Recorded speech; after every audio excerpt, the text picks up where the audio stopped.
The Blade Don't Sleep. Written by Desmon Brunson. Chapter 1. The Blade Don't Sleep. The summer of '97 hit Long Beach like a slow burn. Heat shimmered off the cracked sidewalks. Lowriders glided under palm trees, and every speaker in the city seemed to be thumping something from All Eyes on Me. The air smelled like barbecue smoke, motor oil, and opportunity. When the sun dropped, the city didn't rest. It switched shifts. Neon came alive, streetlights buzzed, and the stretch everybody called the Blade started humming. Folks said money never slept there. It just changed hands. A cream-colored '79 Coupe de Ville rolled down Long Beach Boulevard, white walls gleaming, bass rumbling so deep it made the storefront glass tremble. Behind the wheel sat Lil CP, white skin, tattoos crawling from his collar, gold grills flashing with every lyric he mouthed. He drove that Cadillac like it was his crown. Across the street, a big dark-skinned brother in a plain white tee and gray sweats was lacing his shoes after a run at the park. Lundy Mack, the youngest son of the Mack family, a line of men who wore blue and walked heavy. 24, 6 feet even, 300 pounds, quiet but aware. Everyone knew his people, few really knew him. The Cadillac slowed, window down. "Yo, big bro," Lil CP called out, voice slicing through the music. "You walking home? Nah, hop in. Ain't no sense sweating when the coupe riding cool." Lundy hesitated. He didn't like owing favors, but CP's grin had that magnet pull. He climbed in. The interior smelled like leather, cherry air freshener, and whatever game CP was always running. "Where we headed?" Lundy asked. "Anywhere but stuck, homie," CP said, easing back onto the boulevard. "World too loud to be quiet tonight." They cruised through the lights of Long Beach. Liquor stores glowing behind security bars, kids pedaling bikes in the dark, sirens singing somewhere distant. The two didn't talk much. They didn't have to. Lil CP handled the talking for both of them. Stories about hustle, women, and the future he swore was waiting just beyond the freeway. From the passenger seat, Lundy watched the Blade roll by. Women posted on corners, men in cars creeping slow, police lights flashing like warnings nobody listened to. He'd seen it all before, but riding with Lil CP made it feel different. The street looked like a classroom now, and every move out there was a lesson he didn't yet understand. "See this the game, bro," Lil CP said, nodding toward the curbside chaos. "Ain't about who the loudest, it's about who control the tempo. You keep your cool, you control the room." Lundy just nodded, storing every word. The Cadillac turned the corner, taillights fading into the night. Behind them, the city kept breathing, steady, dangerous, alive, and though Lundy didn't know it yet, this was the night that would start everything. The lessons, the loss, and the blade that would cut him open just enough to let the truth in. Chapter 2. The Blade Don't Sleep, Part 2. The Cadillac rolled off Artesia Boulevard and onto a narrow street lined with duplexes and flickering porch lights. The night breeze slid through cracked windows, carrying the smell of rain that never came. Lundy leaned his elbow on the window frame, eyes half closed. The hum of the car and the low music felt like a heartbeat. "So what you do all day, big bro?" CP asked, tapping the steering wheel in rhythm. "Same thing I always do. Chill at the house, help moms. Pop's still on me about finding a job. Man, Pops just don't get it. World don't run like his did. You gotta learn from the streets now." Lundy looked out the window, watching a group of kids throw dice near a streetlight. The streets, huh? He'd grown up around them his whole life, but never stepped in too deep. His dad had been clear. You play the game, you lose early. The Cadillac eased to a stop outside a liquor store. Lil CP ran in, came back with 2 strawberry sodas and a bag of hot fries. "On me," he said, tossing one to Lundy. "Can't be thinking heavy all the time. You gotta enjoy the small stuff." They sat there for a while, music low, trading jokes about old classmates, girls that came and went, family that stayed and didn't. CP had that kind of energy that made the world feel lighter. But beneath it, Something was moving, a current Lundy didn't see yet. CP kept glancing at his pager, flipping it open and shut. Each time the grin came back slower. "Everything cool?" Lundy asked. "Yeah, just some business. I'll tell you when it's solid." He changed the song, turned it up, and the conversation died under the bass line. By the time Lundy got home, the street was quiet except for barking dogs and the hiss of sprinklers. His father's truck sat in the driveway, engine still ticking from the ride home from work. Inside, the house smelled like fried catfish and pine sol. Mom's was at the kitchen table, counting bills. She smiled when she saw him. "You eat yet, baby?" "Yeah, I'm good, Ma." From the back room came his father's voice, gravel deep, full of command. "Boy, you still up?" "I told you, early bird gets the job, not the block." Lundy didn't answer. He climbed into his room, the one filled with hand-me-down trophies and posters of ballplayers who'd made it out. The neighborhood hum drifted through the window. Somewhere out there, Lil CP was still rolling, chasing something he called business. Lundy lay back, staring at the ceiling. He didn't know it, but this was the last normal night he'd ever have. Because on the Blade, peace was just the quiet before somebody made a move. Chapter 2, The Last Ride. The next morning broke gray and heavy. In Las Vistas, even daylight had attitude, like it had seen too much the night before. Lundy woke to the sound of his father's truck pulling out. He sat on the edge of his bed, rubbing his face, trying to shake off a dream that felt too real. Sirens, gold grills glinting in the dark, and CP's voice fading behind him. By noon, the block was awake. Radios bumped, kids raced bikes, and somebody was washing a Monte Carlo at the curb. The smell of soap and exhaust filled the air. Lundy's pager buzzed once. "Pull up. Need you to slide with me, CP." He didn't even think about it. He threw on his hoodie, grabbed his beanie, and started walking. The Coupe de Ville was parked crooked outside the same liquor store as last night. CP leaned against the hood, laughing into his phone, gold flashing when he talked. But up close, his eyes were tired, focused on something deeper than his jokes. "We just hitting a quick run," he said when Lundy climbed in. "What kind of run?" "Don't trip, just need backup. You got that quiet energy I like?" The way CP said it, you'd think it was nothing more than a gas stop. They drove through back streets where the pavement cracked like old scars. The city rolled by. Swap meets, murals, corner boys selling CDs. The closer they got to the Blade, the louder it got. Horns, laughter, arguments, music. Lundy watched as Lil CP slowed near a side alley. 2 cars were already parked there, engines idling. Something about the silence around them didn't sit right. "Yo, CP, this the spot?" "Quick talk, bro. Wait right here." CP stepped out, shoulders squared, voice calm, as he approached the first car.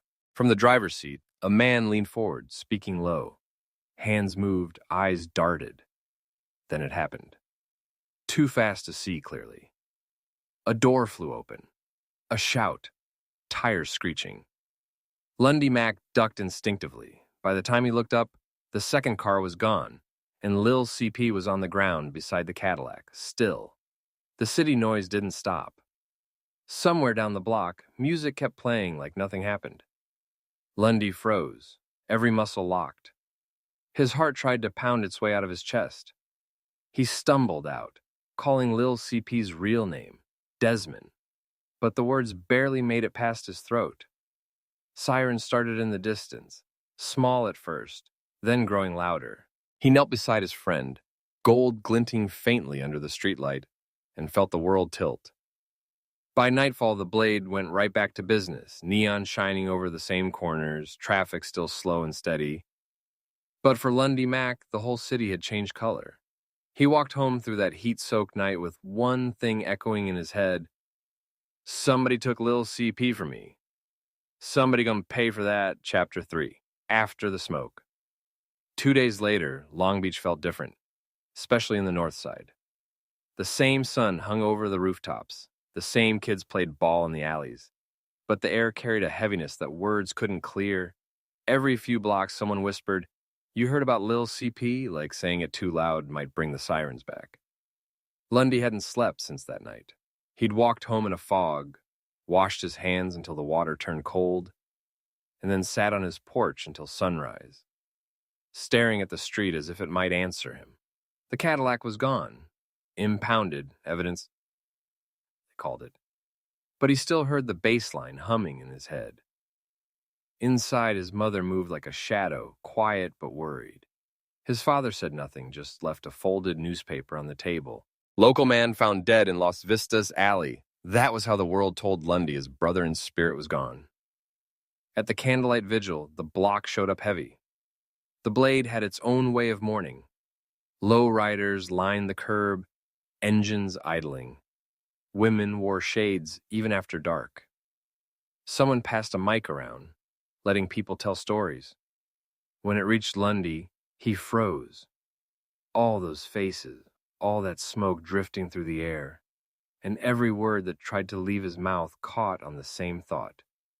CP should be standing here, talking his talk, flashing them grills. He finally managed, "He taught me more than he ever knew." Nothing else came. After the crowd faded, Lundy stayed behind. The candles flickered against a wall tagged "Long Live CP." He traced the letters with his eyes until they blurred. Back home, he opened his dresser drawer. Inside lay a small box CP had given him months before. Grills, gold and gleaming. "One day you'll need these, big bro," CP had said, laughing. "For confidence, not flex." Lundy set them on his palm, the metal warm from his hand. That's when something inside him shifted, quiet but permanent. If the streets took him, then the street's gonna remember who they took. He wasn't thinking revenge yet, not exactly. It was deeper, a need to understand the world that swallowed his friend, to walk the same blade without falling off it. As the chapter closes, Lundy steps outside. The night hums again, distant music, sirens fading, a bus rolling past.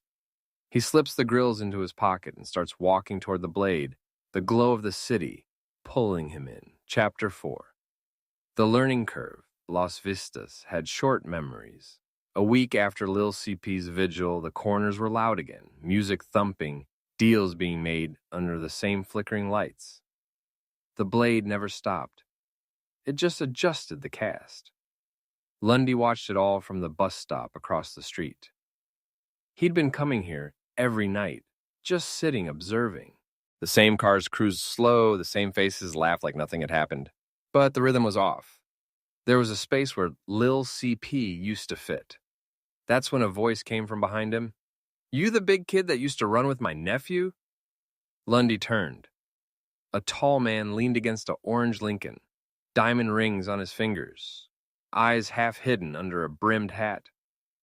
He had the same sharp features as Lil CP, just older, colder.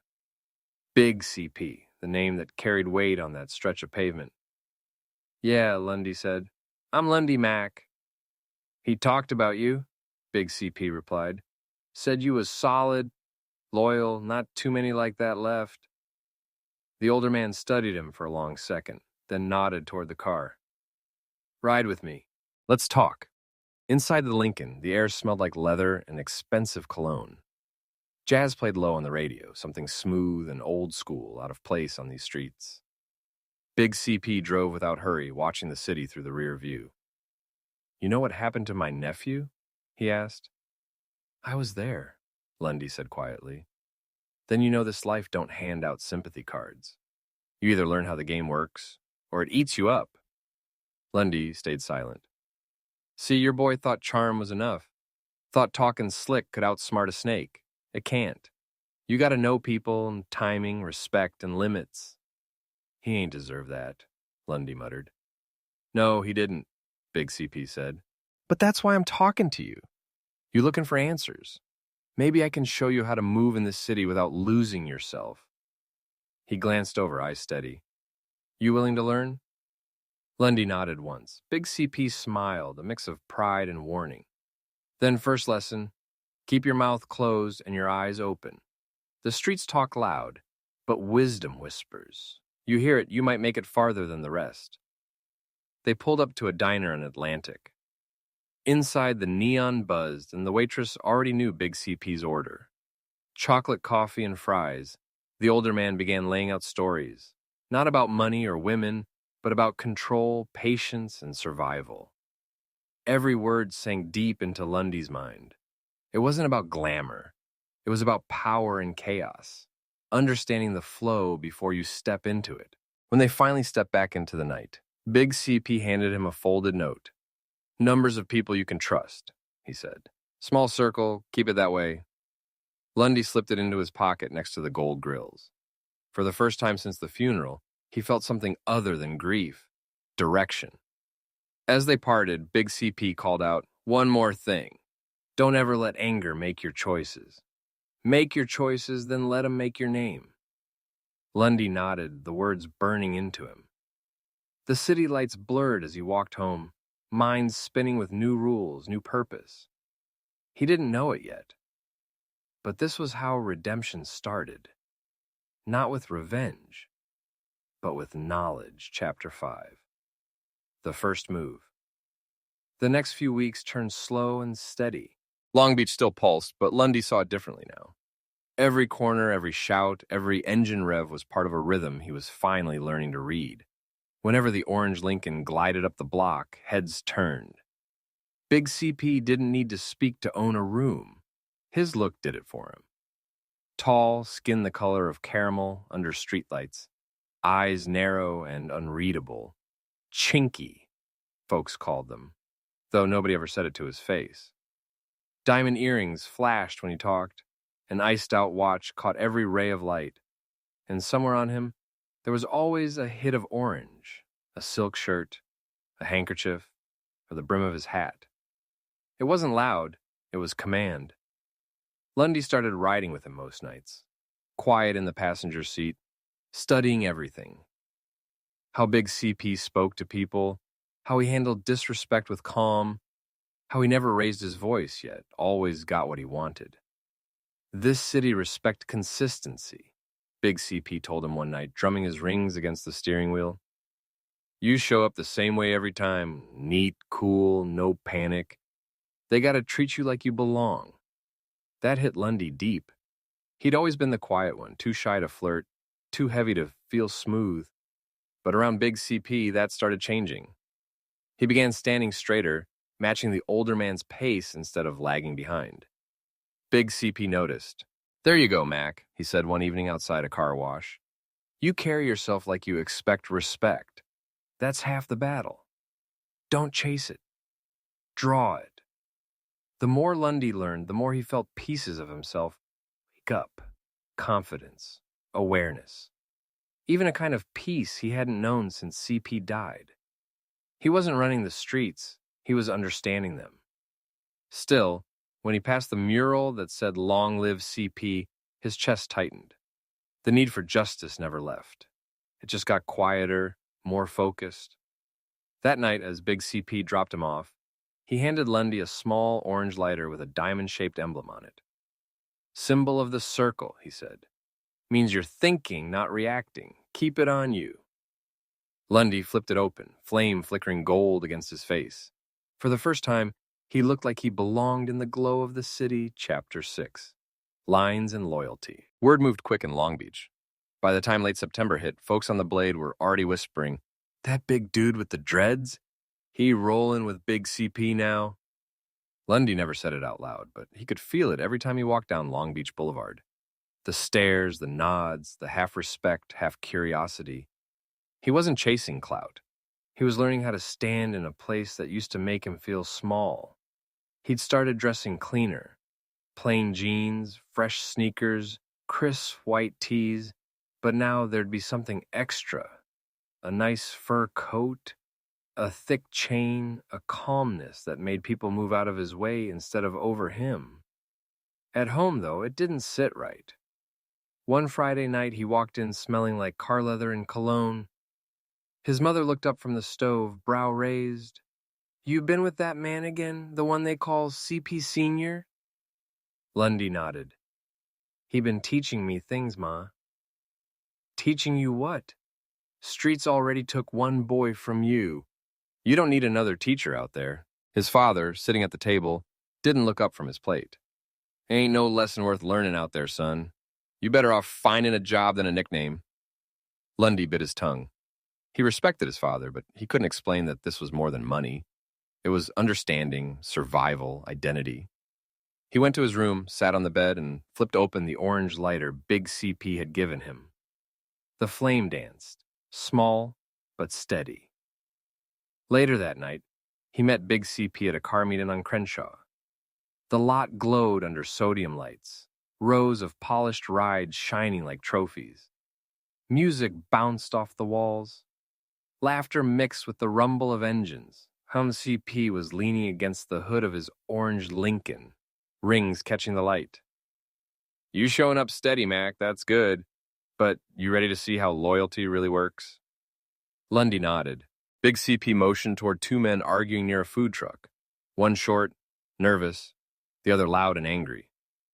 They used to run together, Big CP said. Money came between them. Now both think they right. You go and talk to the loud one. Calm him down. No threats, no heat. Just words. Lundy blinked. Why me? 'Cause you remind him of who he used to be.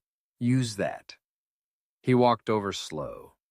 The angry one spun around, ready to bark, but stopped when he saw Lundy's calm face, the quiet in his eyes. Yo, man, Lundy said evenly. Ain't nobody out here against you. But if you burn the bridge, you can't walk back across it later. Something in his tone cut through the noise. The man's shoulders dropped. The shouting stopped. Big CP watched from a distance, smiling. When they left, he said, That right there, that's power. You didn't raise a hand, you just moved energy. That's what I've been trying to show you. Lundy nodded, the night air cool against his skin. For once, he wasn't just learning, and he was living the lesson. But as they drove off, his pager buzzed. A message from an unknown number. Stop hanging with CP's people. You don't know what really happened to Lil CP. Lundy stared at the screen, heart thumping slow. Big CP glanced over. Something wrong? Lundy slipped the pager back into his pocket. Nah, just another whisper in a loud city. He looked out the window, the blade's lights sliding by. Deep down, though, he knew. The game was about to test his loyalty for real. Chapter 7. The Message. The streets of Long Beach didn't rest. They just changed moods. By winter, the city felt colder, sharper. The blades still glowed orange at night, but the warmth was gone. Even the air carried secrets.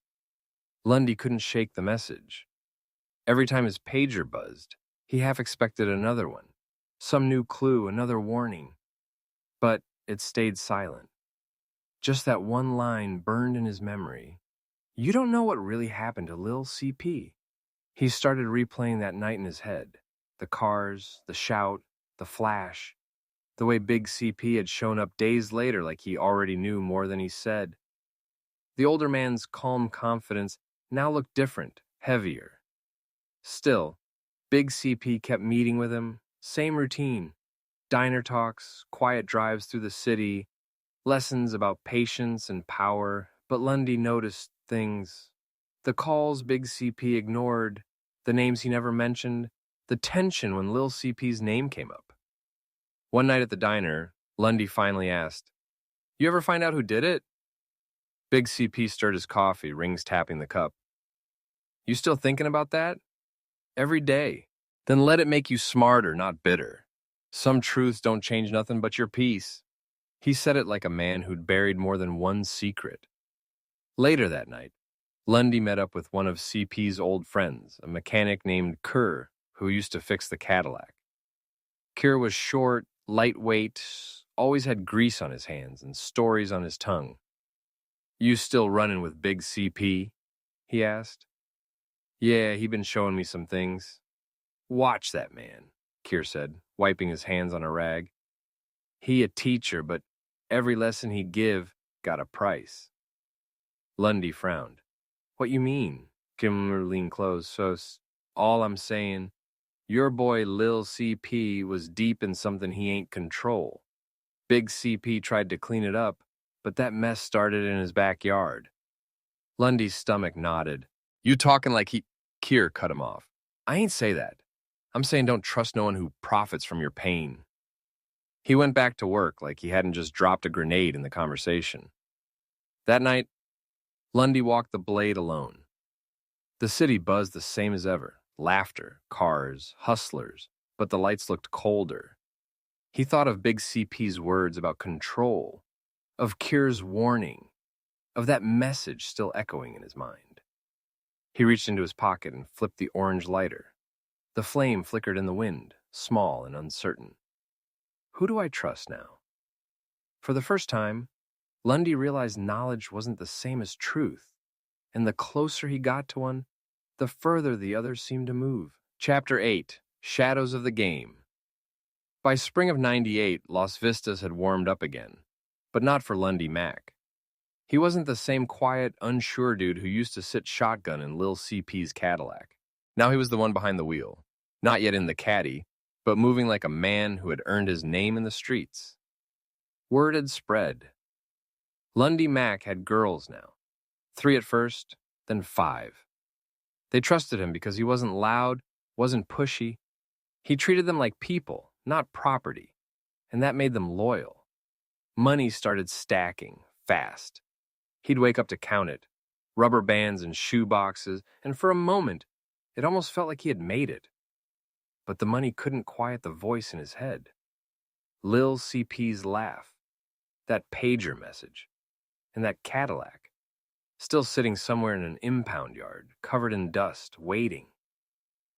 One night, Lundy pulled up to Keir's garage, the smell of oil and gasoline heavy in the air. Keir looked up from under a car. You moving up, huh? Heard you making that blade money. Trying to, Lundy said. Ain't like I planned it. Keir chuckled. Ain't nobody planned this life. It just happened to you? Lundy hesitated, then asked, You know if they ever released CP's Cadillac? Keir raised an eyebrow. That old Cream DeVille? Last I heard, it's still sitting at East Side Tow Yard. Why? I need it, Lundy said, his voice low. That was his, like, I can't let it rot there. Keir nodded slow, reading the emotion in his face. You sure that's what you want? That car carrying more ghosts than gas? Yeah, Lundy said, but it's all I got left of him. 2 days later, Lundy stood at the chain-link fence of the tow yard. The Cadillac was still there, faded paint, cracked leather, and a faint smell of weed and cologne inside. The driver's seat still had a bullet hole through the headrest. He paid what he owed, over $600 in impound fees, and drove that car out like it was a trophy. That night, he parked it on the blade. People noticed. Heads turned. The younger hustlers whispered, That's CP's ride. Lundy got it back. He sat in the driver's seat, gold grills flashing in the glow of the orange streetlights, the same color Big CP loved, the same color that now made Lundy's stomach twist. He turned the engine off and leaned back. The girls came and went, the money flowed, and Las Vistas moved around him, alive, greedy, and loud. But Lundy Mack was quiet. The Cadillac hummed under the night's hum like a memory that refused to fade. Every dollar he made, every woman he sent out, felt like a piece of Lil CP's world that he had inherited and couldn't escape. He whispered under his breath, I got you, bro. Keeping the legacy alive. But deep down he wondered, was it really legacy? Or a curse? Chapter 9, The Return of Big CP. Long Beach had a way of whispering news faster than the wind. By summer of '98, word was everywhere. Lundy Mack was moving heavy on the blade. He had the Cadillac back, the girls dressed right, and the streets starting to respect his name. The young ones called him Baby CP, though he never liked that. He wasn't trying to be Lil CP. He was just trying to keep his boy's name alive. But not everyone saw it that way, especially Big CP. Big CP had been gone for a few months. Word was he was laying low after some heat with the Vice Squad. When he finally pulled back up in Long Beach, it was in a bright orange Lincoln that gleamed under the streetlights like fire. He stepped out, tall, light-skinned, chinky eyes catching every glow, diamonds shining from his wrists to his teeth. He had that calm confidence again. But this time there was weight behind his smile. He found Lundy sitting on the hood of the Cadillac outside the motel, money being counted by one of his girls nearby. "Damn," Big CP said, voice smooth but sharp. "Look like you've been busy while I was gone." "Just keeping the blade alive," Lundy said. "Keeping bro's name out here." Big CP grinned. "I see that. You even got his car back. That's real sentimental, huh?" The air between them got heavy. Lundy nodded slowly. This was his. He would have wanted it back in the family. "Family," Big CP repeated, walking around the Cadillac, brushing his hand across the hood. "You know, people forget, Lil CP ain't make himself. I did that. Everything he knew, every dollar he flipped came from me. He was part of my legacy before he was anybody else's." Lundy didn't say a word. He just stared at him, jaw tight. "Ain't no problem," Big CP said finally, smiling again. "I like seeing my people eat, long as they remember who fed them first." He gave Lundy a half handshake, half pull-in hug, but it felt cold. And when Big CP got back in his orange Lexus, he watched Lundy in the mirror longer than he should have. That night, Big CP's name started floating again. He began calling meetings, checking in on girls who used to be under his flag, asking questions about who was paying who. Lundy's name came up too often, too loud, too proud. Soon, Lundy's girls started getting stopped on the blade, taxed by dudes claiming to be Big CP's people. Lundy confronted one of them in the parking lot behind the liquor store. "You tell him I ain't under nobody," Lundy said, voice steady but hard. The dude smirked. "Ain't what I heard. He said everything out here still got his fingerprint on it. Even you." Lundy didn't flinch, but inside, something burned. That night, he sat in the Cadillac, smoking with the engine off, thinking about the game. Big CP had given Lil CP the knowledge. Now Lundy had it. But the difference was, Lundy wasn't trying to live under nobody's name. He looked out at the blade, lights bouncing off the chrome, and whispered to himself, "Ain't no more students in this story." Chapter 10, Nez in the Sand. By the end of the summer, Long Beach was buzzing with talk about Lundy Mack. The same kid who used to ride shotgun in Lil CP's Cadillac was now the man people whispered about when they saw the Cream DeVille slide through Avalon at night. Bass thumping low, headlights cutting through the fog like money and respect rolled into one. Lundy had girls now. More than a handful. They moved clean, dressed right. Never sloppy. He ran them like a business. No yelling, no hitting, just discipline. Big CP's rules sharpened by Lundy's patience. "Don't ever let the blade own you," Big CP had told him once. "Run it. Quiet, cold." That night, Lundy sat inside the Cadillac, engine idling outside the Stardust Motel. The glow of orange streetlights bounced off his gold grills as he counted cash. Each rubber band was tighter than the last. His hands were steady now. The hands of a man who knew what he was worth. When the door opened, his top girl, Isabella, stepped out. She was tired, makeup fading, heels in hand. But the way she looked at him, it wasn't fear. It was respect. "All good, Daddy," she said softly. "They know who run this now." Lundy nodded. "Good. Keep it that way." By midnight, word spread that one of Big CP's old rivals, a slick cat named Dog, was trying to move his girls onto Lundy's section of the blade.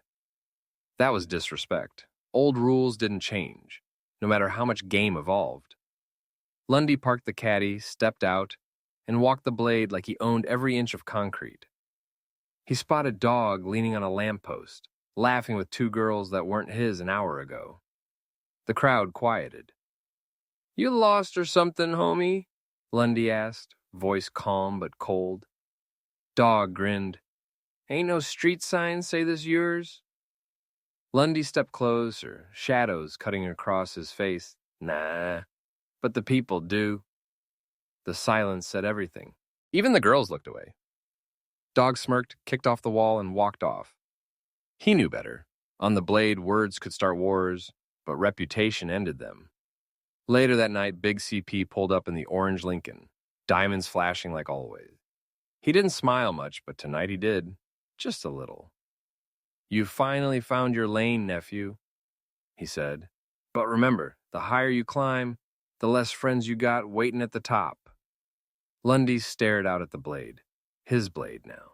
Neon lights reflecting off his gold. He thought of Lil CP, the Cadillac, the long road that got him here. And for the first time, he didn't feel like a kid in somebody else's story. He was writing his own. Chapter 11. The crown don't come easy. The summer of '98 hit different.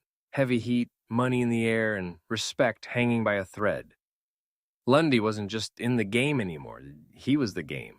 His name rang out from the Hollywood division to the Blades in Orange County. When folks said Lundy, it meant two things, money and movement. The motel lots used to be quiet when he first started, but now cars lined up like a drive-through. Every door had motion. Every phone buzzed with business. He ran it clean, sharp, disciplined. No sloppiness. That's what separated him from the ones who fell off early. He walked through the courtyard with that confident, slow stride, iced chain glinting in the moonlight, Kangol hat tilted just right. The younger dudes watched him like he was a walking blueprint. He didn't have to raise his voice no more. His silence alone demanded attention. But the rise brought enemies. That summer, a crew from San Diego tried testing the waters, thinking Lundy was just another flashy player with a couple girls and a nice car. They learned quick. When Lundy pulled up, he didn't yell, didn't threaten, just stared. His presence alone made the loud ones quiet. He told them calmly, "Ain't no open lanes here, homie. You either pay the toll or you get off the road." They chose to get off. Within months, his operation tightened up. Girls under his wing were dressed fly, treated right, and knew they were part of something structured. Lundy made sure they never felt like property. He told them straight, "You're the brand, I'm the business." By '99, everybody wanted to be near him or learn from him. He was throwing backyard parties that felt like movie sets. Limos parked up the block, champagne spraying, old school R&B blasting till 4 a.m. But even in the chaos, Lundy's eyes were always moving, always calculating. He knew the streets loved you until they didn't. Respect was currency, but fear kept the peace. So when rumors started that a few cats were running their mouths about him, saying he was getting soft, Lundy made a point to pay them a visit. No yelling, no crowd, just a face-to-face talk in a dim parking lot behind a liquor store. The type of talk that didn't need to be repeated. That night solidified everything. From then on, nobody questioned Lundy's position again. By the end of the decade, his reputation stretched beyond the city. He wasn't just a pimp anymore. He was the pimp. The one other cities whispered about. The one even the OGs nodded to when his name came up. He had the cars, the girls, the gold, but more than that, he had control. The streets moved on his timing. Lundy had finally taken the crown, and he wore it heavy. Chapter 11, The Golden Stretch, Part 2. By the summer of '99, Lundy's name carried weight. Didn't matter if you were from Long Beach, Carson, or Linwood. If you hustled, you knew who ran Uptown. He wasn't loud about it, didn't need to be. His moves spoke for him. Crisp, organized, with no wasted motion. When he pulled up, doors opened. Clubs gave him tables without asking. Even the security guards nodded him through like they knew better. Lundy had a rule. I don't chase chaos, I manage it. Every dollar, every person, every situation, controlled. The girls under him moved sharp. Nails done, hair laid, clothes clean, money right. He'd drill them like a coach. Taught them how to read people, how to spot setups, how to stay safe. He wasn't just running them. He was training them to survive. That's what made him different. Every night they met at the motel on Lakewood and Alondra, the unofficial headquarters. Lundy would collect, count, and talk, not just about money, but mindset. He'd sit back on the couch, smoke swirling, and tell them, "We not just getting paid, we building power. You feel me? Money fade, but respect, that stick around longer than any car." That mindset spread. His crew became tight. No snitching, no sloppiness, no outsiders. He started moving like a CEO. He had lieutenants, he had drivers, he had eyes everywhere. And when rival pimps tried to move in, he handled it smart. Instead of violence first, he'd buy them out or offer a better deal. But if they got greedy, if they disrespected his lane, then Lundy handled it in person. Quiet, clean, final. The streets respected that. He started pulling up in the cream-painted '79 Cadillac with the gold trim, cleanest thing in the city. The car alone made people step back. Music low, chains swinging, women laughing. But his face stayed calm, always unreadable. By night, he'd host little meetings, real players only. No wannabes, no clowns. Cash stacked on the table, whiskey in the glasses, old school funk humming from a speaker. Conversations about territory, business, loyalty. Everybody wanted to sit at his table, but not everybody got invited. That exclusivity built his legend even higher. Folks said he could turn a nobody into a somebody in one weekend. Others said he had connects with folks way higher than the street. No one really knew. And that mystery made him even more untouchable. The city had its king, and his throne sat right there under the neon glow of the Long Beach night. Chapter 12. Alone at the top. Lundy never replaced Lil CP. Didn't even try. People around him assumed he didn't trust nobody. But the truth was, he couldn't. Not after what happened on the Blade. Every move he made since then was a silent conversation with a ghost. When he counted money, he saw CP's grin. When he hit the freeway at night, he swore he could still smell the cologne that used to linger in that '79 Coupe de Ville. That car sat heavy in his mind. He'd gotten it out of impound months back. Paid cash, no hesitation. The cream-colored paint still shined, but the inside told a story.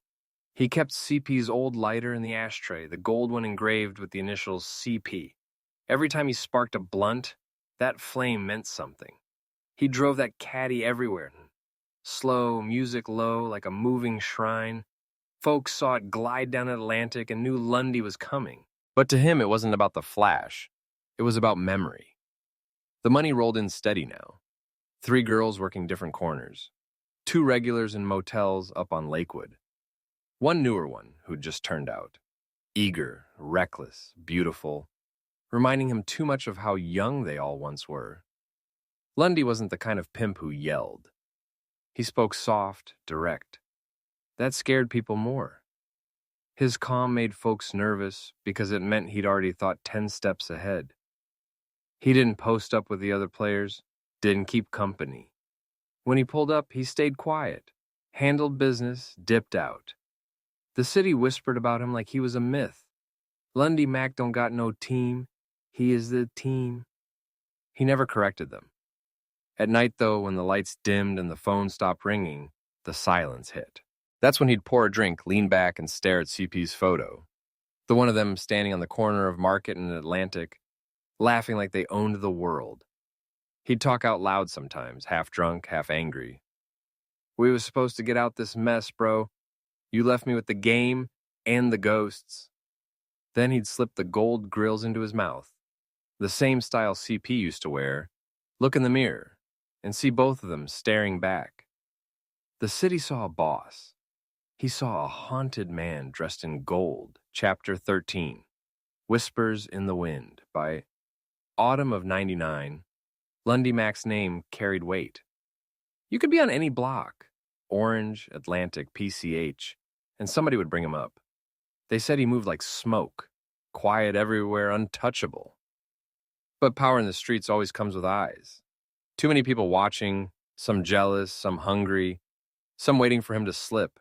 The first sign came when one of his girls, Maria, got stopped on a sting off Long Beach Boulevard. Lundy was posted in the caddy, engine running, when he saw those flashing reds light up behind her. His chest went tight. He didn't move, didn't breathe, just watched her get cuffed, watched the cop take her purse and laugh. He waited 3 hours before making a move. No calls, no panic, just patience. He went to bail her out the next morning, slid the money across the counter, and when she walked out, shaking, scared, he didn't yell. He just said, "They watching now. Keep your mouth cold. No talking. No names." She nodded, eyes wet. He drove her home in silence. By that weekend, word spread that some new cats from Compton were trying to tax the Blade. Young dudes, loud, desperate, the kind that make the block messy. Lundy didn't want war. He wanted order. But when they slashed one of his girl's tires and tagged her motel door, he knew what time it was. He didn't bring no crew, didn't call nobody. He just pulled up solo, cream caddy gliding slow under the flickering streetlights, orange lights bouncing off his gold grills. He spotted them near the liquor store, 3 deep, laughing, drunk. He rolled the window halfway down. "Y'all from Compton, right?" One of them smirked. "Who asking?" Lundy smiled, small and cold. "The Blade." They didn't understand what he meant until he stepped out, tall, heavy, silent, and the look in his eyes said more than a whole set could. He didn't swing first. He didn't have to. One look made them flinch. He walked closer, steady, voice low enough that only they could hear. "Ain't no taxes here. This street already paid in blood." They left that night. Never came back. Still, the whispers didn't stop. Police started riding by more often. The same unmarked Crown Vic lingered on his route.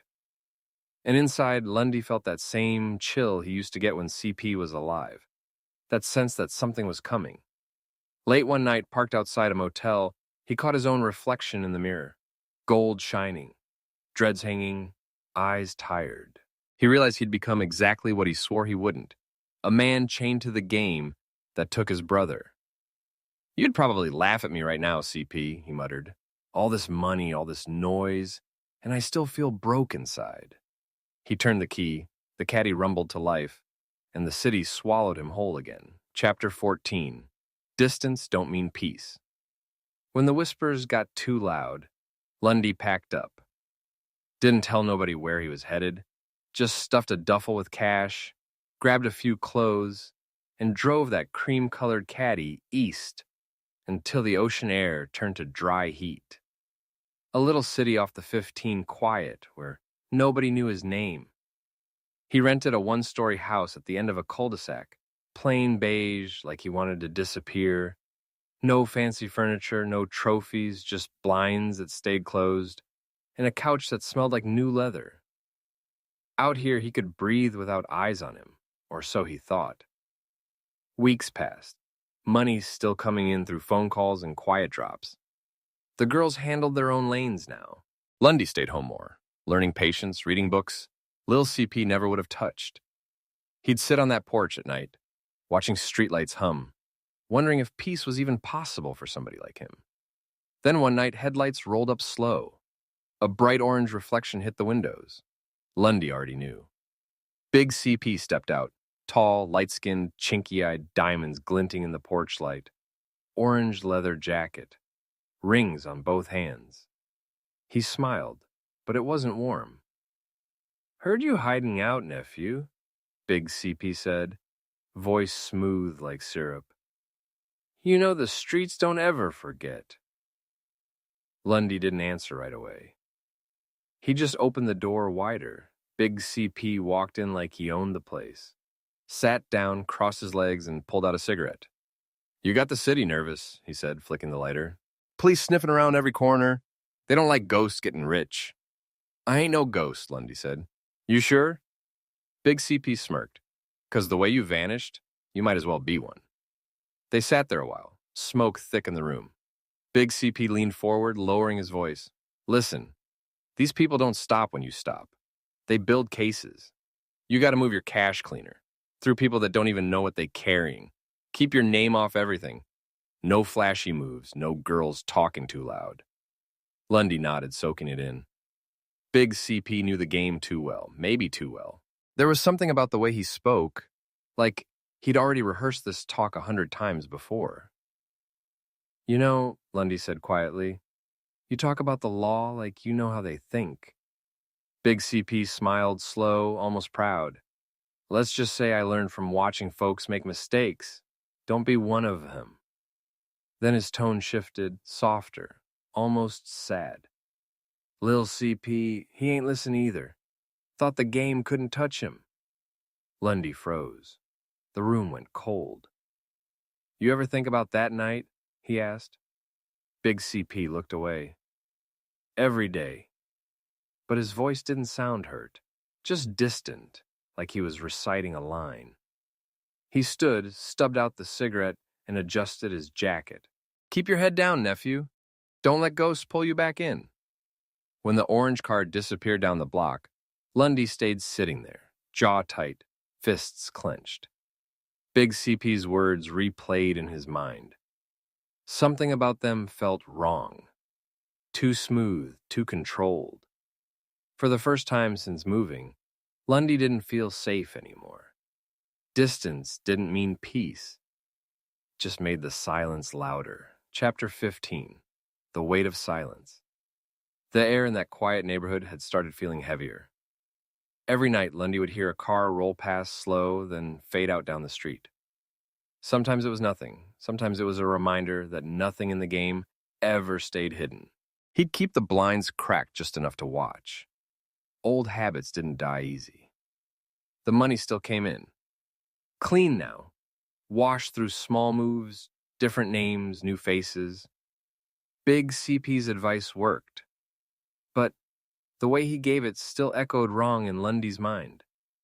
It was like his uncle wanted him safe but small. Controlled, predictable. One afternoon, Lundy got a call from Mona. Her voice was shaky. Somebody been asking about you, Mac. Not cops. Some old dude with jewelry and an orange jacket. Lundy's stomach dropped. Big CP again. He thanked her, hung up, and sat there staring at the phone. Why would Big CP still be sniffing around his girls after warning him to stay low? That night, Lundy drove the caddy out toward the foothills, windows down, mind spinning. He could still hear CP's laugh in his head, that wild energy that used to fill every silence. Now it was just him and the hum of the engine. You'd tell me to check him, huh? He muttered. Don't let nobody play you twice. When he got back home, a note was folded under his door. Plain paper, no signature. One sentence in tight handwriting. You can't hide from what you owe. He didn't owe nobody. Not money, not favors. Only thing left unpaid was the truth about Lil CP. 2 days later, Big CP pulled up again. Same orange car, same cold smile. You ain't been answering, he said. Been busy, Lundy replied. They sat on the porch. Big CP talked business, new connects, safer ways to move cash. But Lundy wasn't listening. He was watching his eyes. Every time Lil CP's name came up, those eyes flickered. Just a second too long. You ever think maybe that night wasn't random? Lundy asked suddenly. Big CP froze, mid-drag on his cigarette. What you mean? I mean maybe somebody close set him up. Somebody who knew his routes, his schedule. The silence after that felt sharp enough to cut through bone.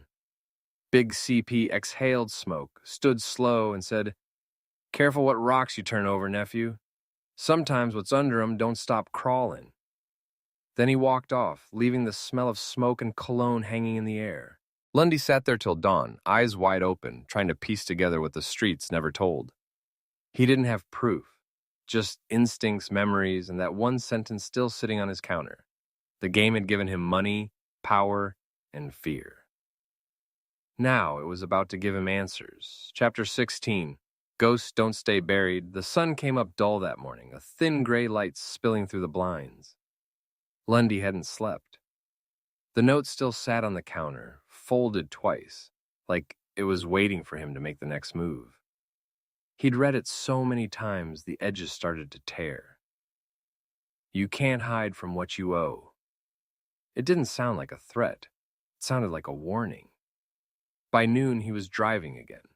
Old Cadillac humming low, smoke from his Newport curling out the window. He started hitting the old spots. Barbershop on Long Beach Boulevard. Liquor store on the corner of Cheyenne and Saint. That cracked phone booth behind the taco stand where the real gossip lived. Everywhere he went, the same hush followed his name. People respected him, feared him. But nobody wanted to talk about Big CP. Old Ray the barber finally cracked. Look, Mac, CP been around a long time. He always in the mix when folks disappear. You ain't hear that from me.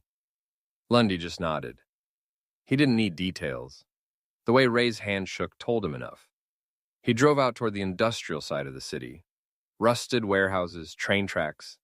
The kind of place nobody looked twice at. There was a woman there named Nina. Used to run with Big CP before things turned cold. She owed Lundy a favor from back in the day. When she opened the door, her eyes widened. You looking for trouble or answers? She asked. Sometimes they the same thing, he said. They sat in the back of the shop, smell of bleach and hair dye in the air. Nina poured 2 drinks, then sighed. Big CP's been working with the law for years, Mac. Not official, but he feed him info. That's why he never go down. He pick who get burned. Lundy's jaw tightened. You saying he fed them Lil CP?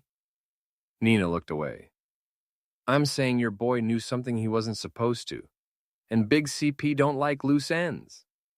The words hung heavy. All this time, Lundy had blamed the streets, blamed fate. Now he had a name.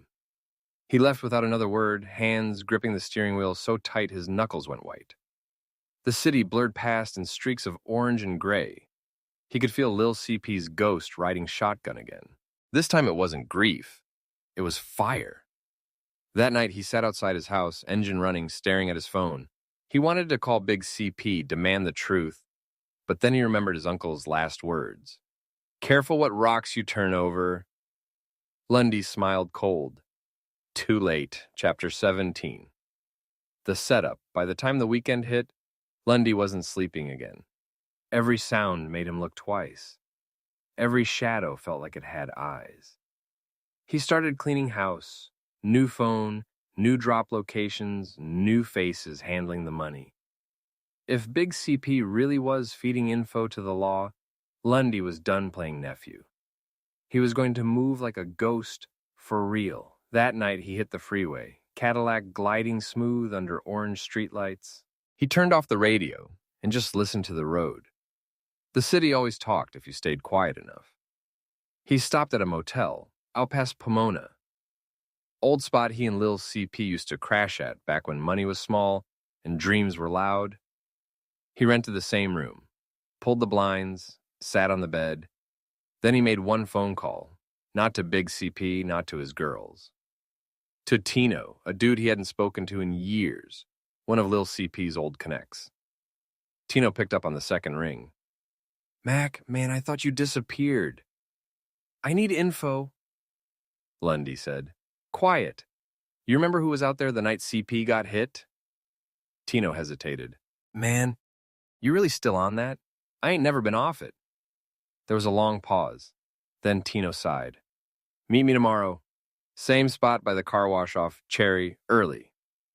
The next morning, Lundy got there before sunrise. Street empty, air thick with dew and exhaust. When Tino pulled up, he looked older, slower, but his eyes still sharp. Word is, Tino said, CP wasn't supposed to die. Cops were coming for somebody else that night. A setup gone wrong. Somebody tipped him off.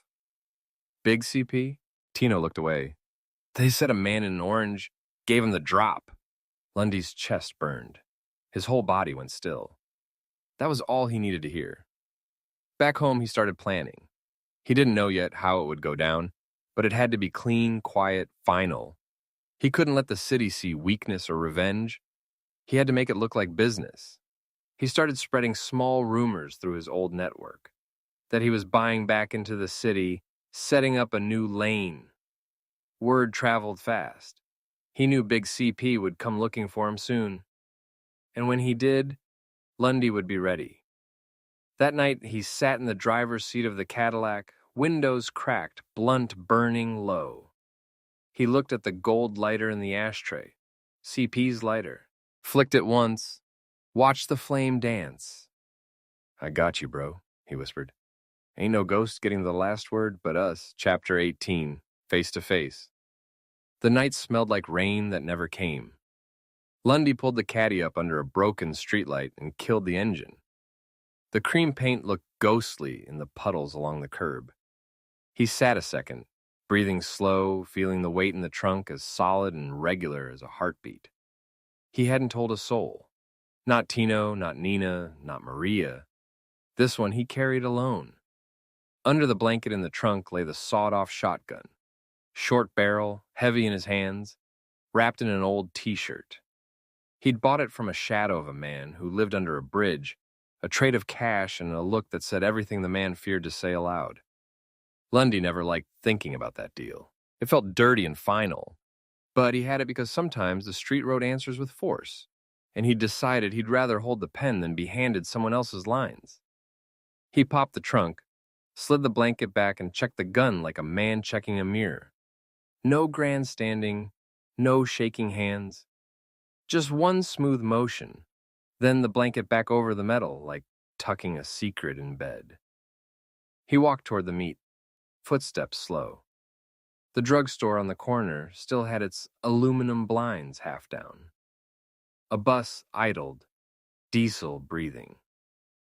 He saw Tino first, a shadow with a cigarette, eyes like a man holding too many losses. "Took you long enough," Tino whispered. "Traffic," Lundy said. His voice didn't tremble. They walked, 3 blocks past the old laundromat, to where the city made room for conversations that couldn't happen in public. Big CP's orange Lincoln sat under a flicker of light, diamonds catching like cold stars. Lundy's hand went to the trunk one more time and came away empty. He didn't want anyone to see what he carried until it had to be seen. Big CP stepped out, hat tipped, orange silk catching the streetlight. He smiled that precise, practiced smile, the one that made people assume everything would be all right, even when it wouldn't. "Been a minute, nephew," Big CP said, voice smooth as always. "You running or you coming up?" Lundy didn't answer. He let the silence do the work. Big CP's smile thinned. "You got a habit of looking like you got something to say." "You know why I'm here," Lundy said. For a second, the night held its breath. Then Big CP laughed, a small, controlled sound. "You think I killed my own blood?" he said. "You come with a sawed-off to ask me that? That's poetic, Mac. Real poetic." Lundy felt his jaw lock. He didn't want to dance on metaphors. He wanted the truth. Tino stepped back, keeping his distance. The rest of the world, the Blade, the girls, the motels, felt miles away. "Who called the cops that night?" Lundy asked, words like stones. "Who gave the drop?" For a heartbeat, Big CP didn't move. The diamonds in his ear glinted as he tilted his head. Then, casually, like he was remembering someone's birthday, he said, "You looking for a rumor, nephew? Or you want facts?" "Facts," Lundy said. "Say it." Big CP folded his hands. "There's been talk you ain't heard. That night, the wrong body got pulled. We was trying to stop something bigger, a run that was going to take a whole set of girls offline and bring in heat. I fed the police a line. Thought it'd be a clean scare. Didn't know it'd go sideways." Lundy's boots wanted to move. He wanted to grab him right then, to force the rest of it out. But the gun in the trunk was a promise he'd made to himself, to act with purpose, not passion. "You fed them?" Lundy said. "You fed them to them?" Big CP smiled like a man reciting a memory. "I tell you what I told you before. Sometimes you flip a switch to save the house. Somebody had to take a fall for the rest of us to keep breathing. You don't do that without making the hard calls. You mean you decided who gets replaced? The words tasted like bile. You decided my brother could be that fall? Big CP's face didn't flash. Your boy was loose. He was a variable. I tried keeping him tight. He didn't want to be tight. Felt he could run his own route. I warned him. I tried to pull him in. You know CP, charm and no brakes. Lundy's hand went into his jacket and came out holding cold steel. He didn't point it, not yet. He let the shadow of the barrel hang between them like a promise and a threat both. Big CP's eyes didn't dart. If anything, they narrowed with a fellow calculation, the look of a man who'd weighed outcomes more times than Lundy had breaths. You come here with heat, he said. You want to scare me, or you want me to tell you what else you don't know? Lundy thought of the lighter in his ashtray with CP etched on it. He thought of the impounded Coupe de Ville, of grills and laughter and pagers. He thought of all the nights Lil CP had given him rides and advice and the way he'd smiled even when the city was mean. He could pull the trigger. He could split everything in half right here and claim some final kind of justice. But he also knew that a single shot would not build what he'd built. It would only hollow him out further. Tell me, Lundy said. Tell me everything. Big CP exhaled and sat down on the bumper, as if he was settling into a confession. The man's voice was low, like money moving in a safe. There was a crew pocketed in the south lot that had been trying to pull girls from both sides, set up simulations, buy girls time, flip lanes. They were running hits, fake checks, the whole dirty play. Someone higher up wanted them stopped before they spilled onto folks that matter.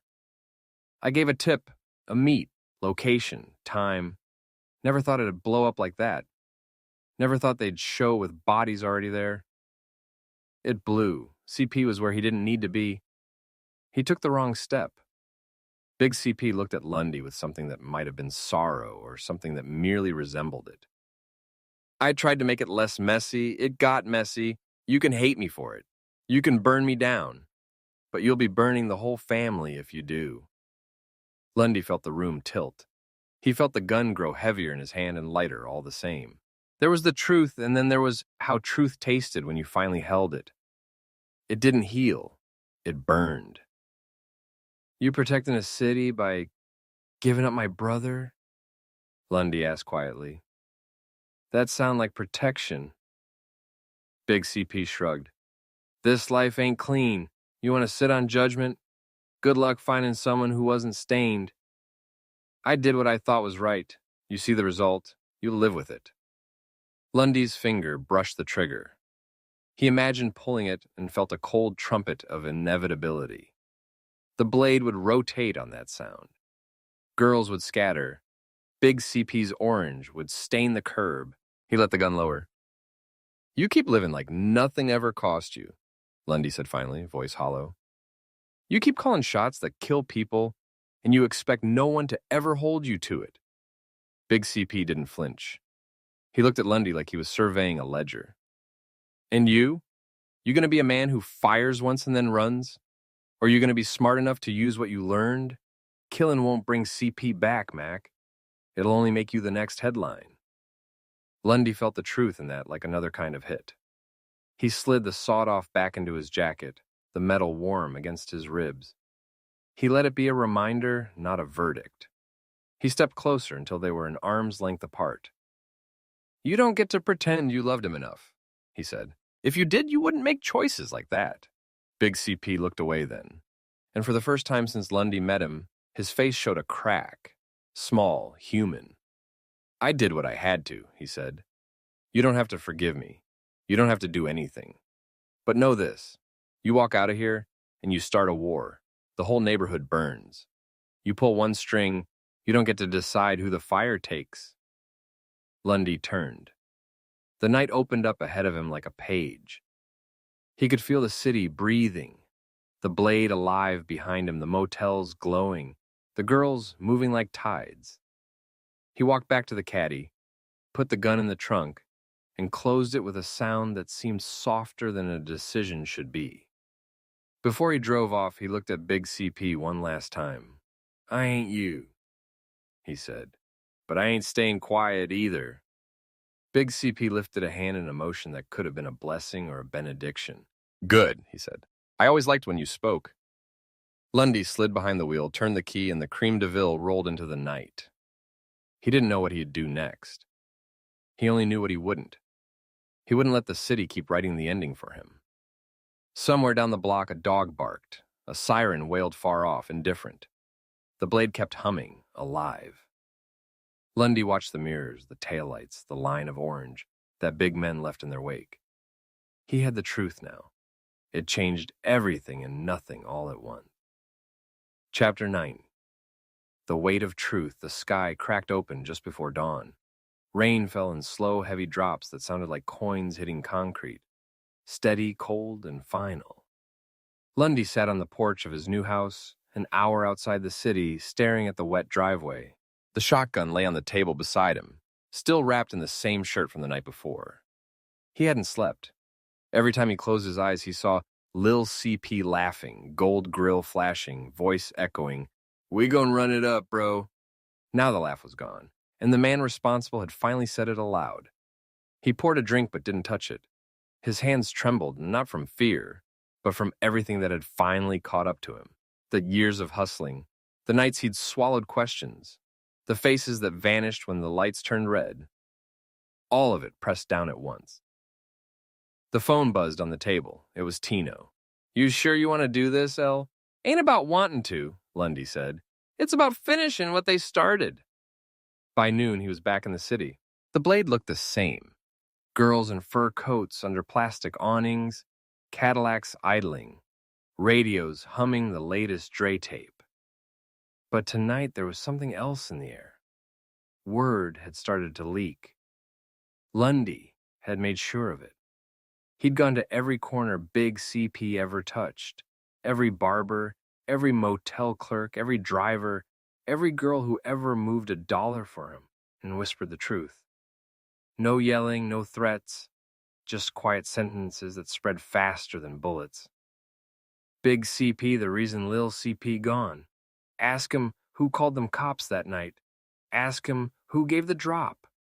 By the time the sun fell, everyone knew. Big CP pulled up to the blade in his orange Lincoln, windows down, music loud like always. But the sidewalk that used to bow to him now stepped back. Eyes turned away. Even the girls, the ones who once smiled when he passed, crossed their arms and looked through him. He stepped out slow, gold shoes touching wet pavement. He could feel it before anyone said a word. The temperature had changed. Lundy leaned against his creme de ville across the street, coat collar turned up, eyes dark from no sleep. He didn't say anything at first. He just let the silence stretch until it hurt. Big CP spoke first. "You think you righteous now, huh?" he said. "You think truth gon' feed you?" Lundy's voice was low. "I think lies already killed enough." Big CP's jaw clenched. "You just burned the only bridge that kept this city from falling apart." "That bridge was built on my brother's body," Lundy said. "So let it fall." The rain started again, not heavy, just enough to blur the neon lights. Lundy took a step forward, eyes locked on him. "You took everything that mattered," he said, voice cracking for the first time. "All them nights he told me to trust you. All them times I said he was wrong for doubting. And you let him die to keep your name clean." Big CP didn't speak. His silence said everything. The sound that came from Lundy wasn't anger, it was grief. Deep, old, the kind that breaks men slowly. His breath hitched. His face twisted as tears mixed with the rain. He tried to hide it, but the whole street saw. "He was my brother," Lundy said. "My blood in every way that mattered. You don't get to walk like he never existed." He turned and looked down at the blade. His blade now. Every hustler, every girl, every driver watched him. And when he spoke next, he wasn't just talking to Big CP, he was talking to the city. "Lil CP's name gon' live on this concrete. Anyone who rock with me gon' remember who took him. I don't need revenge no more. I just need y'all to know who he really was." Then he stepped off the curb, the rain soaking through his shoes, and walked past Big CP like he was already gone. No one followed Big CP when he got back in his car. No one waved. By the time the orange Lincoln turned the corner, the city had already erased him. In their world, that was worse than death. Lundy stood in the middle of the street, breathing slow. He felt lighter, not better, not healed, just lighter. The truth had burned through him, and what was left was the man Lil CP always believed he could be. He looked up at the cloudy sky and whispered, "You can rest now, bro. I handled it." The rain fell harder, and for the first time in years, Lundy let himself cry. Chapter 20, The Crown Don't Shine Forever. The word hit the streets faster than sirens. Big CP was done. Nobody saw him again after that night. Some said he skipped town, others said he got lined up and dumped out near Palmdale. The truth didn't matter. All that mattered was Lundy Mack ran the blade now. The girls started calling him King Mack. Drivers started showing up early just to get his nod. Even the OGs who used to look down on him started shaking his hand, saying things like, "Lil CP would have been proud." But every time he heard that, it twisted in his chest. Because he knew Lil CP wasn't proud. Lil CP was gone. Weeks turned into months. The Cadillac rolled smoother than ever, new paint shining, like melted cream under the streetlights. Lundy had money stacked in shoe boxes, under mattresses, and brown paper bags buried behind his mama's house. He had it all: women, cars, power, everything he used to watch other men have. But late at night, when the city went quiet, that same thought came creeping back. This what we really wanted, bro. He'd sit outside smoking, staring at the shotgun still tucked under his couch. Not because he was scared, but because he didn't trust peace. Not in this life. One evening, while counting out his cut, Tino stopped by. Same cautious eyes, same low tone. "You really did it, El. You got the streets bowing to you."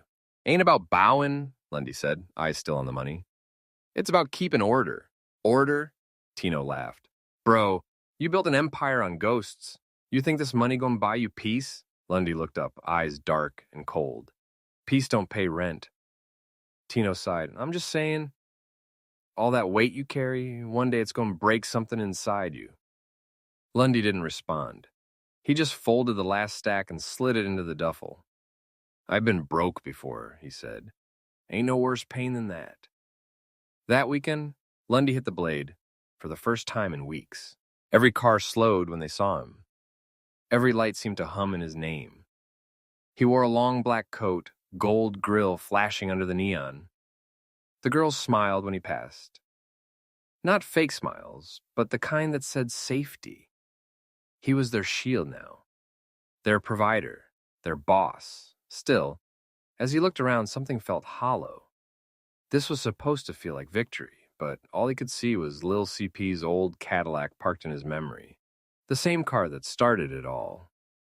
He reached into his pocket, pulled out the gold lighter, and flicked it. The flame reflected in his eyes, small and bright like a heartbeat. "You see it, bro?" he whispered. "We on top now, just like you said." A tear slid down his cheek before he could stop it.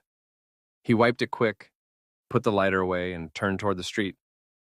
The girls waved, the cars crept, the city moved. But in that moment, Lundy realized the truth. He didn't belong to himself anymore. He belonged to the game. And once you belong to the game, you don't ever get out clean. Chapter 21. Enemies in Silence. It was winter of '99, the kind of season where the city never really slept, even when it was freezing. Sirens blended with bass lines, and palm trees swayed like they knew secrets. The blade was still Lundy's, but now there were new cars parked at the corners. Dark sedans with unfamiliar faces, tinted windows, and cold eyes. The streets were whispering again. Not about Big CP this time. About Lundy Mack. Some said he had too much control. Others said he wasn't paying the right people anymore. But the truth was simpler. He'd made it too far without permission. One night, while Lundy was sitting at the kitchen table counting cash, Tino came through with a look that made the air freeze. "El, you got the cops and the hustlers both talking your name." Lundy didn't flinch. "Let 'em talk." "Nah, not like that," Tino said, pacing. Word is, they watching your girls. Somebody snitched. Maybe one of them got scared or got grabbed. You keep moving like this, you ain't gonna see Summer. Lundy leaned back, eyes calm, voice low. I done been broke, shot at, lied on, and left for dead. Summer don't scare me. But inside, he felt something twist. It wasn't fear. It was memory. Lil CP's face flashed in his mind. That same night the lights went red. That weekend, Lundy drove the Cadillac to his mama's house, the one spot that still felt safe. She opened the door in her robe, hair wrapped, worry written across her face. You eatin', baby? She asked softly. Yeah, Ma. You still hanging with that man? No, I am not, Mama. I'm doing my own thing, she sighed. Your daddy used to say the devil don't come in red, he come dressed like money. You remember that? Lundy looked down, voice barely above a whisper. Yeah, I remember.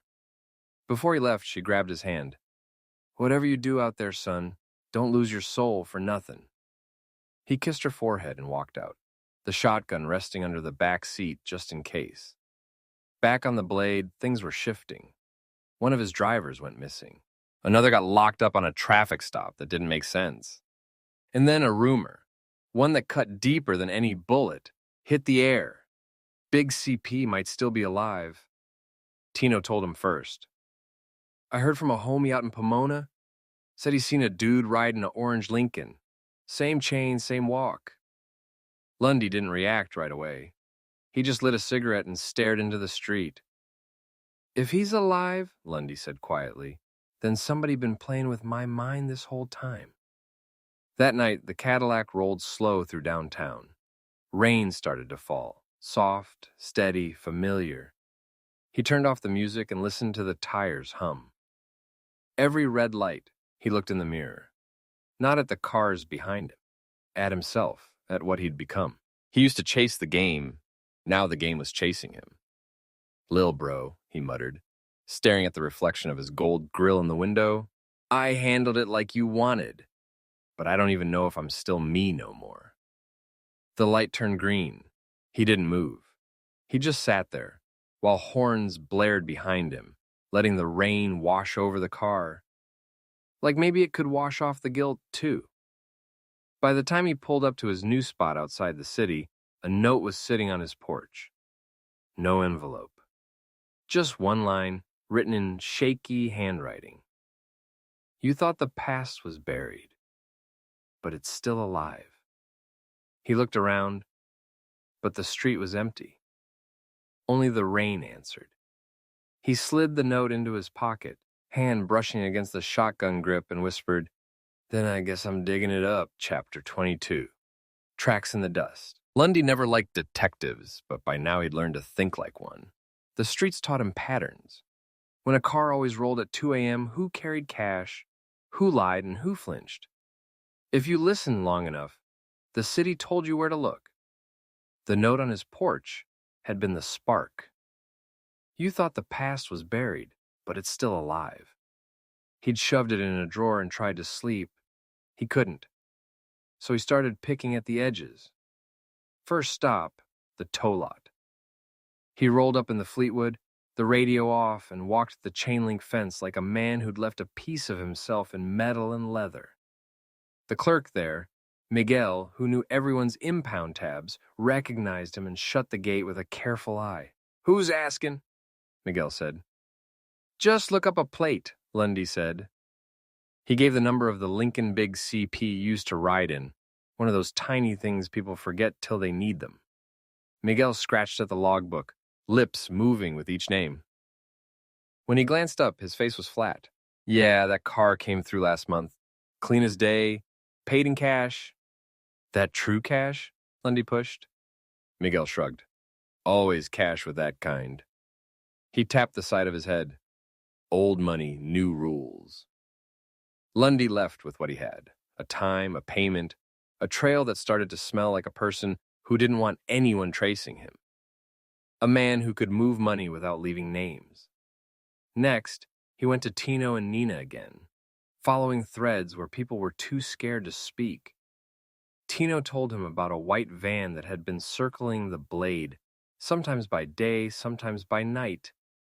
and about a driver with a limp who always smoked cloves. Nina mentioned a voice on the corner that matched Big CP's laugh when he had one too many drinks.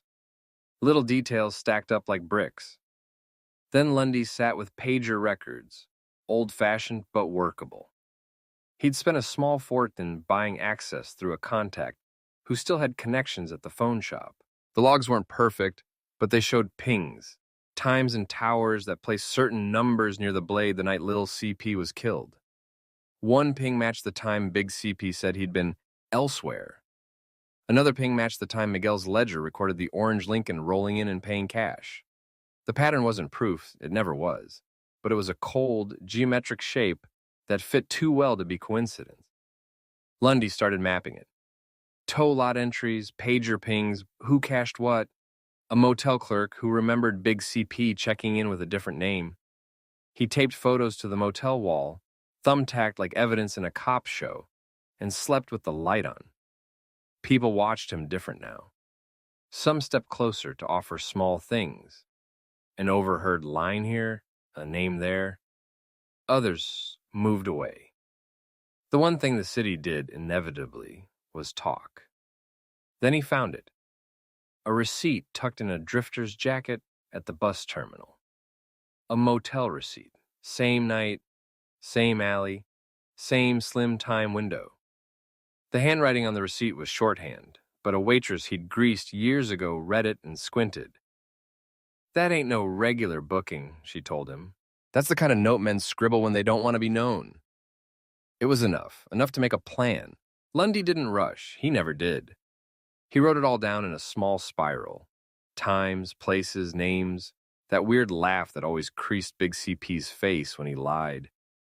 He checked the blade at dusk, watched who paused to look at the Cadillac, read faces as if they were pages in a book. He watched Big CP's old corners, till he saw a familiar silhouette, a flash of orange, a shadow that slid too quickly into an alley. When he had what he thought he needed, he called two girls he trusted, women who'd watched Lil CP laugh and vanish, and asked them to move in slow, to not be seen, to listen. They used their lanes not as commerce that night, but as eavesdropping posts. One at the liquor store, another at the beauty shop. They came back with names and a whispered location. The old laundry alley behind the blade, the same place the city always tried to forget. It fit the pattern. The same location, the same hour, the same kind of small betrayal. That night, Lundy drove the caddy slow past the blade. Rain threatened, but the air was dry. He slid the window down and listened like it was a woman's breath. From across the street, he watched a man, a figure, move, pause, speak into an earpiece, then walk away. The man's shoulders were familiar. They could have been Big CP's or not. The street liked to masquerade people. Still, the man's walk matched the ledger. The laugh echoed from a throat that had the same cadence Big CP used. Lundy didn't follow him. Not yet. He took pictures with a disposable and left the camera where a kid with sticky fingers would find it and sell it for $5 to a man who liked to look at photos in cheap light. The way news moved was a series of small betrayals. One man's loose tongue, another's greed. Lundy fed the street in pieces. The city put them together for him. That midnight, he sat in the caddy with his chest open to the night and felt a bruise on his ribs that wasn't from a fight. It was a bruise from living inside the truth that kept changing shape. The facts he'd gathered all pointed one way. Someone who'd once protected the blade had also helped the people who brought the heat. Someone who'd had the power to decide who lived and who died. Big CP's name sat at the center of the map like a bruise. Lundy thought of the note in the messenger's handwriting, of the tow lot ledger and the receipt, of the man's laugh. He thought of Lil CP's grin, the lighter, the couple of nights they'd crushed in the same cheap motel and sworn they'd make it out clean. He knew then what he couldn't unknow. If Big CP had a hand in the past, he might still carry one now. If that hand came back, if the man in orange returned to clean a mess the way the man had before, then the blade would be a place where history repeated itself, Lundy didn't want history to repeat, but he also knew how the city worked. Debts wanted collecting. People who betrayed the street never disappeared quietly. So he made a choice that night: expose it. Not to cops, no. The law came with its own teeth and deals, but to the street. He would lay the facts out where names mattered, where reputations lived and died. He would tell it in the language Long Beach understood. Small truths repeated until everybody knew them. When the morning came, the blade buzzed with whispers. The orange liner outside a few corners paled. Some faces looked away. Others came closer, eyes searching Lundy's face for the man who told the story.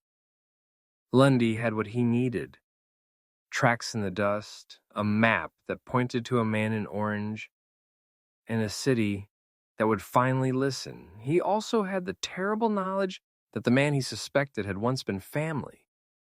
He kept the shotgun in the trunk that day, not because he wished to use it, but because it felt honest in a life built on lies. He drove into the blade and started whispering the truth, one corner at a time. Big CP was out there somewhere, maybe hiding, maybe watching, maybe already in motion. If he came back, the street would have to decide how to finish the story. Lundy didn't know yet how the book ended. He only knew one thing clearly. He'd traced the tracks in the dust and found a footprint that belonged to the man in orange. And footprints once seen have a way of bringing the hunter to the hunted. Chapter 23. Slow fire, Lundy treated the city like a patient now. Gentle checks, small incisions, watching for the bleed. He moved like a man who knew how to wait. The blade taught its best players that patience never looked like weakness. It looked like planning. He didn't shout the accusations anymore. He let them leak the way water finds a crack. Quiet, persistent, impossible to ignore. A barber's whisper here. A motel clerk's nervous nod there. A waitress who remembered the handwriting on a receipt. By the time the story reached the corner kids, it had the weight of proof. Not legal proof. The street didn't trade in warrants, but the kind that made people change lanes. Lundy kept his face calm. The Cadillac glided through neighborhoods like a low-slung ghost. He kept the shotgun where he could feel the metal through the trunk, but he only touched it to remind himself the choice to use it still belonged to him. He wanted Big CP's confession to arrive in ways that broke the man socially first, a loss of face that would empty the rooms where a king once drank. He tightened his circle even more. No right-hand man, no public lieutenant, just trusted women, a couple of old heads who owed him more than cash, and Tino, who was careful now like a man walking along a ledge. Lundy taught them the art of invisible work, how to listen without being seen, how to keep a lane going while your eyes were somewhere else, how to fold cash into paper rolls that never trace back. At the same time, he seeded doubts everywhere. He gave Big CP's old girls extra cash with one instruction: do not talk to the cops, talk to me. He slipped a small envelope to Miguel at the tow yard with nothing inside but a date and a time, a reminder to keep records clean. He left a lighter with CP's initials, where an old lookout might find it, knowing the story would link past and present like a stitch. The blade changed by degrees. Men who once nodded at orange silk now shifted their heads. A few quiet corners that used to hum with Big CP's presence went cold, and new faces circled in. Nobody lit torches. The street was smarter now. It erased reputations the way tides erase footprints. And still Big CP stayed away. That absence was a force of its own. It let rumors fan. Maybe he was dead. Maybe he ran. Maybe he was laying low to return like a storm. Lundy used that uncertainty like oil on a fire. He moved subtle truths through the block. Who was seen with him that night? Which cars checked in at which motels? And let the whisperers stitch the rest. Every now and then, Lundy would get a sign, a taillight at 2 a.m. that matched the Lincoln's cadence, a laugh caught and cut off that sounded too familiar, a man with a limp smoking cloves who watched the caddy from across the lot. Each sign arrived and then disappeared before it could be pinned down. Those came like the flutter of a hawk's wing, a warning that the hunter was circling. He set small traps. Not violence, not yet, but social snags that made anyone moving like Big CP uncomfortable. A waitress who remembered a pseudonym, a clerk who could identify a ring, a phone number that pinged a tower at a suspicious hour. He documented everything in a little black notebook he kept under his mattress. It was both strategy and diary, times, names, tones, the exact way a lie rounded off a sentence. The city listened. The city remembered. Lundy also kept doing the thing that had made him rules. He ran the business. Girls handed it over on time. Checks were clean. Routes were safe when he could make them so. That steadiness won him a particular kind of loyalty. Not the fearful kind Big CP had banked on, but a trust born of fairness. If anyone deserved protection, it was them. Lundy made sure they had it, and in return they were his ears and eyes. One evening as he sat counting and folding at the motel table, a girl from the Blade slid into the booth across from him. Her hands shook when she pushed a folded piece of paper across the table. Inside, in a scrawl he'd seen before, were 3 words. "He's coming back." Lundy folded the note and didn't speak. He already knew what coming back meant. The man in orange would not return to hand over his sins quietly. He would return to take the story back into his own hands, to decide in the old way who would be punished and who would survive. So Lundy did the thing that defined him now. He slowed the city further. He tightened the routes. He rerouted cash through new drops, set up meet-ins that were always half a beat ahead of where the old men expected. He made the Blade look different, safer in small ways, unpredictable in others. That unpredictability would be his cover and his argument. The days threaded by. The rumors kept breathing. Tino called and said a man in a rental had asked in a crooked voice about the DeVille's schedule. Nina sent a text. Orange seen near the 60 last week. Little pieces, no final picture. Exactly how Lundy wanted it. He wanted Big CP to come back thinking he could walk into a city where his name still ran like currency. He wanted him to find a different city, a city that had remembered how to move on without him. At night, Lundy would stand on his porch and look at the road. Sometimes he imagined Big CP's car folding into the street like an orange shadow and stopping at the curb. He imagined the confession coming not as a gunshot, but as a collapse of time. Men who had been afraid to talk now telling names aloud. Girls who had been protected stepping forward. An old ledger turning to ash in the wind. He didn't celebrate what might come. He only kept preparing, because slow fire burned long and it consumed the right things at the right time. He had learned that lesson from grief itself, and when Big CP finally stepped back into the map he once owned, Lundy would be ready. For now, the silence held. For now, the Blade watched and waited. Chapter 24. The alley came back. Lundy planned the meet like everything else he ever did. Calm, small, precise. He picked the exact hour the city forgot to watch. Around midnight. When the Blade was a murmur, when the motels flickered like tired stars and the alleys kept their secrets. He chose the same alley where Lil CP had gone down. The narrow cut between the old laundromat and a shuttered appliance shop, where the city's neon bled into dirt and the smell of motor oil never quite left. The place had a memory now. Lundy wanted that memory to finish telling its story. He didn't ask for a crowd. He didn't want witnesses other than the few people who already knew the truth or hated it. He sent quiet invites, a barber who'd earned his favor, a motel clerk, Tino, 2 women he trusted. He wanted the story to be told in the language the streets respected, face to face, under the same light that had once failed his brother.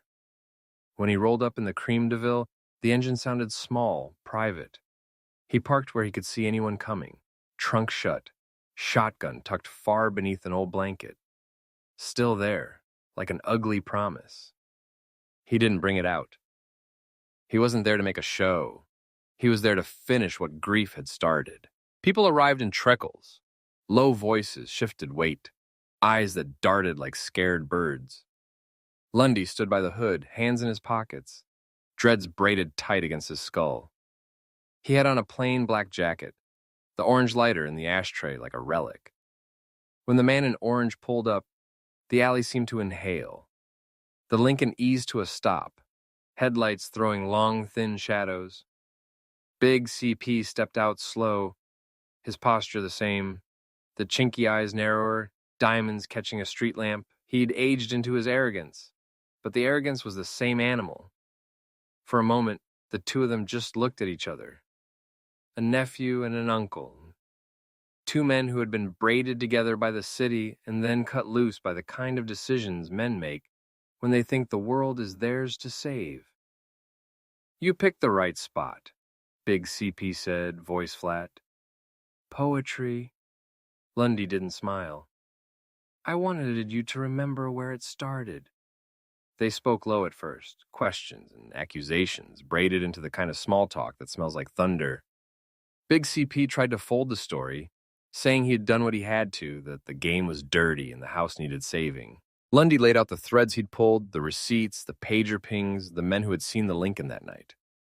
He watched the corners of Big CP's mouth, the tiny tells that had once been easy to miss. Around them, people listened.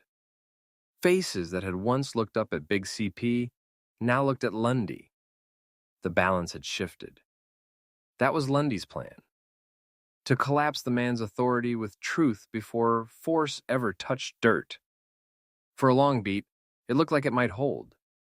Big CP's smile thinned to a line. He said things about necessity and price and how streets were paid for in ways children were never meant to count. Lundy said one thing that hung there and made the air colder. "You paid with him." That line landed.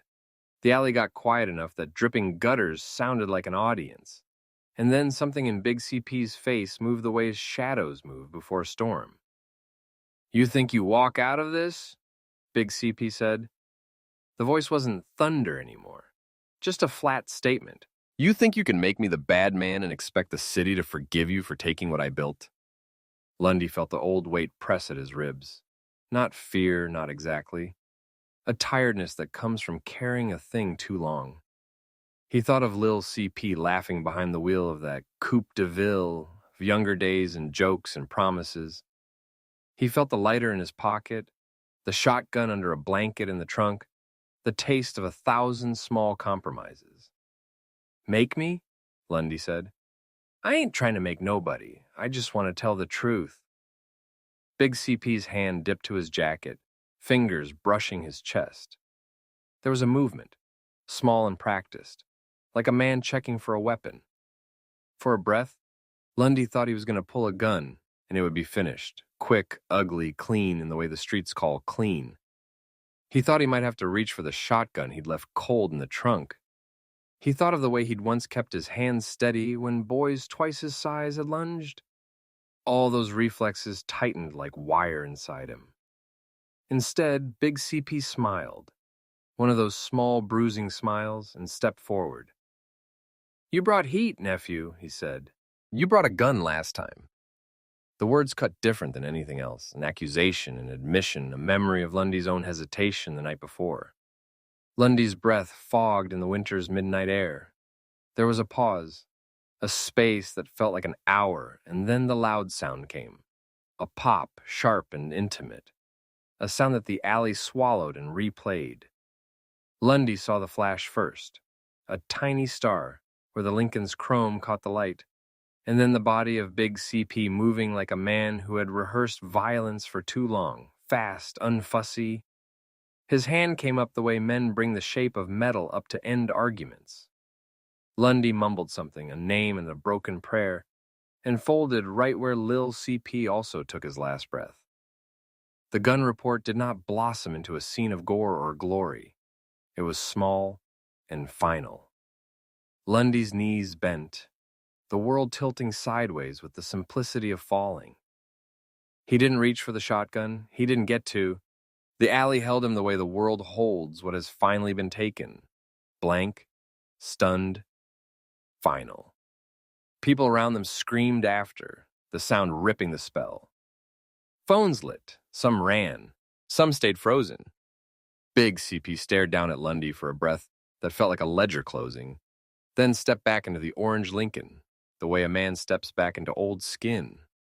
He didn't wait. The engine rumbled and the bright silhouette swallowed itself into the night.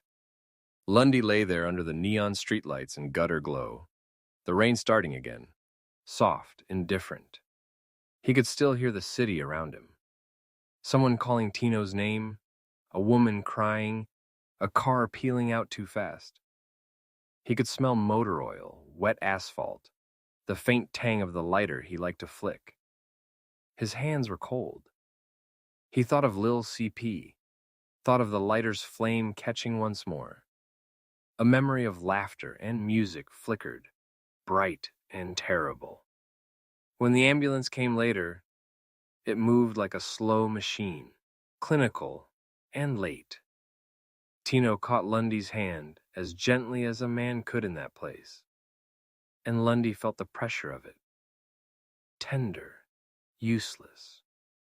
He had time for only a few things: the taste of rain, the feel of the pavement under his palm, the certainty that the story had finally been told, and that truth had the cost it always does.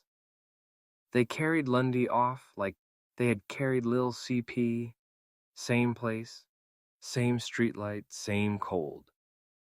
The blade kept on. Later that week, it hummed like something half-healed, but something essential had shifted. Men whispered about endings and whether justice was one thing or many. Girls folded their hands over their mouths and prayed in corners. Big CP became a rumor again, this time darker, edged with something the block would talk about for years. At Lundy's funeral, the city showed up in its way. Lowriders idling, people nodding, those who'd loved him and those who had feared him. Tino spoke with hands that trembled and told stories that made the boys in the back of the church hold their breath. People said Lundy died brave. Others said he died foolish. Some said both could be true at the same time. When they lowered him, in the dirt not far from where Lil CP had been laid out months back, the rain came down heavy and unrelenting, like a city that could not decide whether to wash itself or mourn. Men folded their heads, women held hands, and the blade whispered on. Its lights steady, indifferent, carrying on like it always did. Big CP never stayed to see the closing. He knew the city better than that. He'd set the plan in motion, and then in the way of men who make hard choices, he stepped away. An absence that would live longer than any presence. The name Lundy Mack would echo in corners for years. A caution, a prayer, a story told to keep boys from thinking grief could be settled with a single shot. The alley kept its memory, and the city kept its secrets.